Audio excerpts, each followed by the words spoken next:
Mille colori. Mille colori. Quelle sfumature di tutta la gente che ci sta in coppa al mondo. E vire in dei panni stessi che si onnano il calore del sole, che pare che può campare proprio qua. E vire in da tutte le belle cose che stanno esposte annanzi ai mille poteri e mezzi vicoli. In dei vicoli che pateano per le voci dei creatori, che non mancano mai, e ridono, e cacciano priezza da tutte le parti.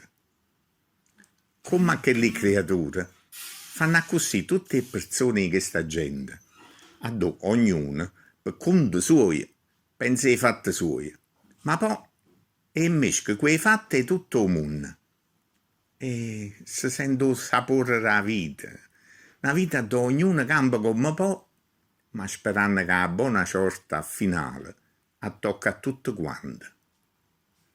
È proprio delle voci di quelle creature, dei strilli dei mercati dove vanno vendere un sacco di cose, da chi lo campa con una legge che è la legge vera, ma sa adattare a quelle che ognuno ci vuole legge, attorno alle cose che al finale non fanno male a nessuno, a tutte che la muina organizzata, è proprio là che ti adduona in una cosa grande, che tu non stai mai sola.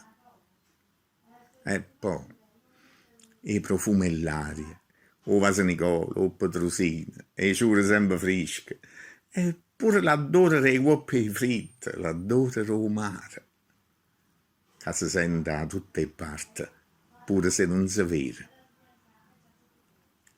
E non si vede, ma si sente assai.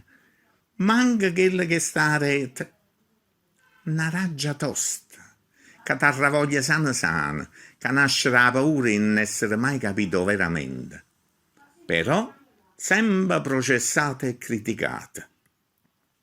Che la raggia, che nasce dal pensiero che le persone, la società e situazioni ti levano a mezzo e ti fanno schiattare. Che la raggia, che nasce quando capisci che chi parla e si mette a processare o fa senza ci pensare, senza conoscere quel che ho veramente è la verità.